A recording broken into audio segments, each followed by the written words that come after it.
गांव को उजाड़ना, उन उस गांव के लोगों के किसानों की जमीनों का अधिग्रहण करना, किसानों की आत्महत्या पर भी कोई रिएक्शन ना दिखाना, वैक्सीन के लिए तो जबरदस्ती करना, लेकिन वैक्सीन के साइड इफेक्ट से पल्ला झाड़ लेना, पैदा होने से पहले रजिस्ट्रेशन जरूर करवाना,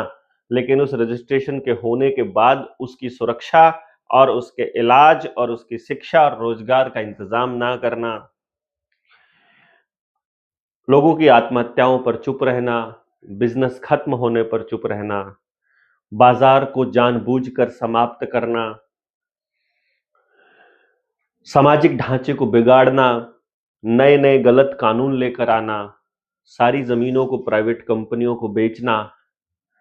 हेल भेल सेल रेल इन सब की बर्बादी करना, कॉरपोरेशंस के हाथ में बिजली को दे देना, पानी का अधिकार भी कंपनियों को देना, बल्कि उनके लिए नदियां और डैम उपलब्ध करवाना, खराब जो केमिकल वाला पानी है उसकी रिवर्स बोरिंग करके हमारे अंडरग्राउंड पानी को खराब करना, बीजों के ऊपर नियंत्रण करने के लिए हाइब्रिड बीज लेकर आना, खेतों के अंदर रसायन डालकर हम सब लोगों को कैंसर देना,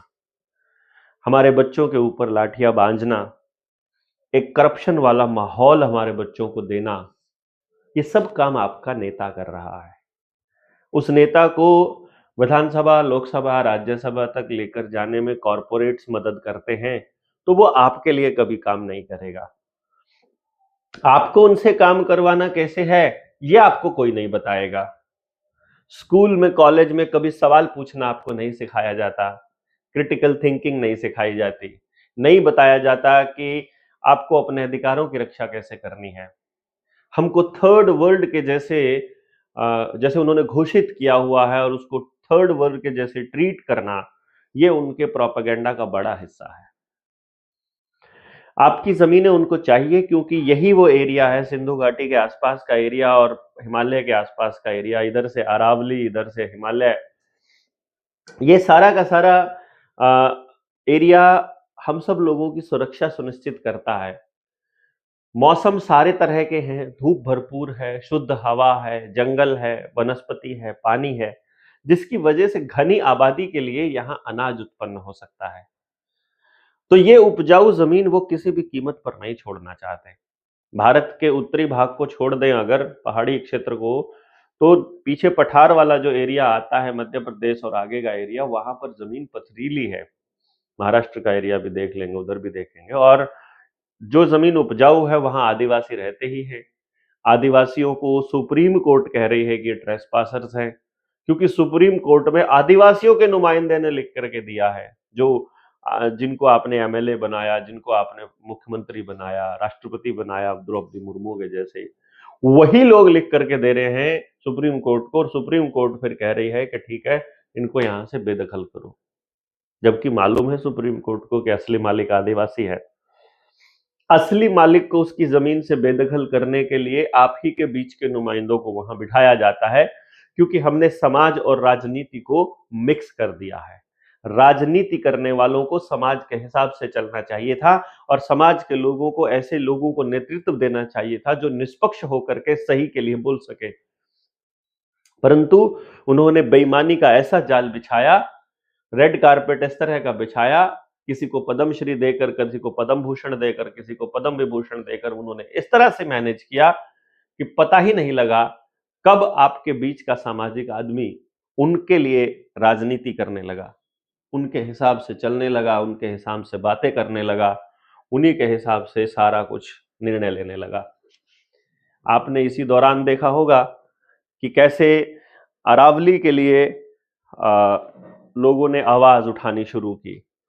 पर्यावरणविद जो हैं वो बोल रहे हैं कि अरावली हमको बचाएगी, लेकिन आप लोगों को ये नहीं मालूम है कि ये जो डेफिनेशन बदलने का खेल है, जो अभी सुप्रीम कोर्ट ने खेला है, सुप्रीम कोर्ट में खेला है, सरकार ने खेला है, एनजीटी जैसी संस्थाओं ने मिलकर के खेला है और कॉरपोरेशंस के लिए खेला है, ये क्या है? मैं आपको थोड़ा सा एग्जाम्पल बता देता हूं। लोगों की मांग के ऊपर ये निर्णय लिया गया कि जो जिले की जो सड़कें हैं, जो अंदरूनी सड़कें हैं, उनके ऊपर इतने मीटर तक ठेका नहीं खुल सकता। ठीक है, तो सड़क को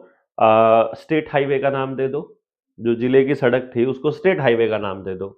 तो अब वो जिले की सड़क नहीं बची। तो सुप्रीम कोर्ट का आदेश ज्यों का त्यों है, लेकिन अब उस सड़क के ऊपर ठेका खुल सकता है, क्योंकि अब वो जिला की सड़क नहीं रही, लोकल सड़क नहीं रही, अब वो स्टेट हाईवे बन गया है।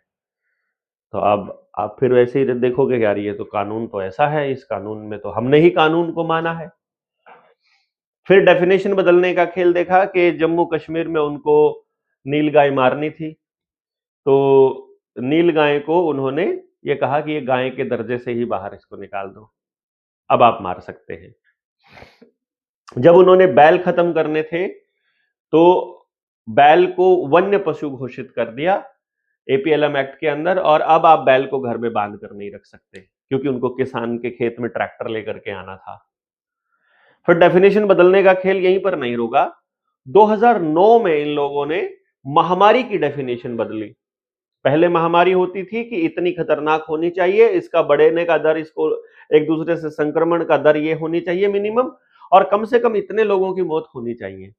तो 2009 में डेफिनेशन बदली कि नहीं, मौत से कोई लेना देना नहीं है, खाली आप संक्रमण इतना हो जाए, यानी केस आ जाए, बस उसी को महामारी बोल देंगे। तो अब आपके केस आ जाए, यानी कि जुकाम को भी इन्होंने महामारी में लिया हुआ है,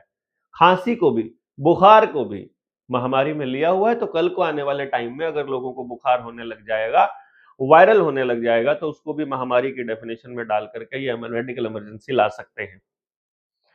अरावली के लिए इन्होंने बोला कि 100 मीटर से ऊपर की जो पहाड़ियां हैं, वो केवल उसको अरावली बोला जाएगा, और 100 मीटर से ऊपर की वहां केवल 20% ही पहाड़ियां हैं। तो इसका मतलब यह हुआ कि 80% से ऊपर की पहाड़ियों को खत्म करके वहां माइनिंग वाले खनन माफिया को देने के लिए यह सारा का सारा खेल रचा गया है। बाकी लोगों को कोई फर्क पड़ नहीं रहा है, स्कूल कॉलेज ऐसे ही चल रहे हैं, लोगों ने अपना कोई विरोध प्रदर्शन नहीं किया है, उनको मालूम भी नहीं है विरोध कैसे जताना है, क्योंकि उनको बता दिया गया है कि रुपए के बिना बात नहीं बनेगी, नौकरी के बिना बात नहीं बनेगी, पढ़ाई के बिना बात नहीं बनेगी, आपको 5 किलो राशन लेना ही पड़ेगा। ये जो आपने अगर सरकार का विरोध किया, आधार कार्ड का विरोध किया, बिजली के मीटर नए वालों का विरोध किया, तो आपको 2000 रुपए नहीं देंगे, वो आपकी पेंशन रोक लेंगे, वो आपके बच्चों को खाना नहीं देंगे, तो अब आप भूखे मर जाएंगे, ऐसा उन्होंने आपको यकीन दिला दिया है, और आपको ऐसा यकीन हो भी गया है। कमाल की बात तो ये है। तो बहुत शानदार तरीके से सरकारें आपके संसाधनों के ऊपर, जनता के संसाधनों के ऊपर कब्जा कर रही हैं। आपके पुरखों ने जो गांव बसाए थे, उन गांवों को उजाड़ने के लिए रिवर्स बोरिंग करके पानी खराब किया जा रहा है। ये आप ही की सरकारें कर रही हैं, आप ही के चुने हुए लोग कर रहे हैं, आपको ऐसा लगता है, जबकि ये ईवीएम के चुने हुए कॉरपोरेट्स के गुलाम और उनके दलाल काम कर रहे हैं, ये आपको नहीं मालूम है। और इस राजनीति को ये आपके गांव की पंचायत की राजनीति में भी ले आए हैं। तो अगर तरीके से सोचा जाए और जाना जाए, तो आपको अब इस पंचायती राज जैसी संस्था को, यानी कि सरपंच जैसे पद को भी उखाड़ के फेंकना पड़ेगा, एमएलए एमपी को भी मानने से बंद करना पड़ेगा। अगर सुप्रीम कोर्ट हमारे हितों की रक्षा नहीं कर सकती है, तो हमको सुप्रीम कोर्ट को भी मानना बंद करना पड़ सकता है, क्योंकि जो हमारे लिए बिठाए गए हैं, जो हमसे पैसे लेते हैं, हमारे टैक्स के पैसे से जिनका घर चलता है, वो भी अगर हमारी बात नहीं सुनेंगे, तो उनके वहां होने का क्या मतलब है। अगर एमएलए एमपी ने, अगर आपके जो चुने हुए प्रतिनिधि हैं, यानी कि पार्टियों के चुने हुए प्रतिनिधि हैं, अगर उन्होंने काम कॉरपोरेशंस के लिए करना है, तो आपके नुमाइंदे होने का क्या मतलब है। तो आपको अपने नुमाइंदे खड़े करने पड़ेंगे, और इसके लिए 19 से 21 दिसंबर तक हम लोग अपनी सहारनपुर में ट्रेनिंग कर रहे हैं। उसमें बल्कि आप आ सकते हैं, 870-809 और 3536, यानी 870-809-3536, इस नंबर पर व्हाट्सएप करके आप ग्रुप में जुड़ के आप आ सकते हैं उस ट्रेनिंग में। लेकिन आपको ये चीजें तो समझनी पड़ेंगी एक बार। समझे बिना आप इस लड़ाई को नहीं लड़ पाएंगे, क्योंकि ये समझने की ही लड़ाई है। और यदि आप लोगों को किसी ने बरगला दिया कि आप संगठित हो जाइए, संगठित होकर करना क्या है, अगर ये नहीं मालूम है तो संगठित होकर क्या करेंगे? यदि हम एक दूसरे को मतलब एक दूसरे को कचोटने के लिए, उल्हाने देने के लिए, एक दूसरे को नीचा दिखाने के लिए ही काम करते रहेंगे तो इनसे कैसे लड़ पाएंगे? ये तो आपको छोड़ना पड़ेगा। सभी संगठनों को इस बात का एहसास होना चाहिए कि अब दौर वो आ गया है कि अब ये लड़ाई संगठनों से बाहर जनता के हाथों में चली जानी चाहिए और इनसे आगे आकर आप लड़ सकते हैं। इनकी सोच को पकड़कर इससे आगे सोच सकते हैं तो ही आप इनसे लड़ सकते हैं। अगर आप इनकी क्रिया पे प्रतिक्रिया करते रहेंगे तो ये एक आदेश पारित कर देंगे, आप विरोध के लिए सड़क पर उतरोगे, विरोध करते हुए लाठियां बाजी जाएगी, आपके ऊपर देशद्रोह के मुकदमे कर दिए जाएंगे, 6 महीने के लिए आपको अंदर कर दिया जाएगा, 6 महीने में आप जिस आंदोलन को लीड कर रहे थे वो आंदोलन ठप हो जाएगा। ये पूरा का पूरा एक इन्होंने सिस्टम बनाया हुआ है। तो अरावली भी बचानी है, खेत भी बचाने हैं, गांव भी बचाने हैं, बच्चों के रोजगार का भी इंतजाम करना है, महंगाई से पीछा भी छुड़ाना है, कर्जे से पीछा भी छुड़ाना है। अपने सरकारी संस्थान, जो सामुदायिक संस्थान थे, जो सार्वजनिक संस्थान हमारे पुरखों ने बनाए थे, उनको बिकने से भी बचाना है। जो बेच दिए हैं वो वापस भी लाने हैं, गलत कानूनों को वापस करवाना है या फिर अपने कानून बनाने की प्रक्रिया बनानी है। अपनी व्यवस्था बनाने के लिए आप लोगों को बैठ करके मंत्रणा में, विवाद में, इस संवाद में शामिल होना पड़ेगा और इसके लिए ही हम लोग ये जनता सरकार मोर्चा नाम की जो संस्था है, इसमें हम लोगों को इकट्ठा कर रहे हैं कि आपको संस्था का नाम भी लेने की जरूरत नहीं है, आप अपनी संस्था बना सकते हैं, पर आपके पास कुछ है तो एक बार आइए तो सही। एक बार आपको आना पड़ेगा, जो समाज के विषय में सोचते हैं, जिसको राजनीति करनी है, जिसको केवल चुनाव लड़ना है, जिसको केवल अपने काम करने हैं, अपने ही हित देखने हैं, वो अपने हित यहाँ आकर के चेक कर सकता है, उनके हित पूरे हो सकते हैं कि नहीं, और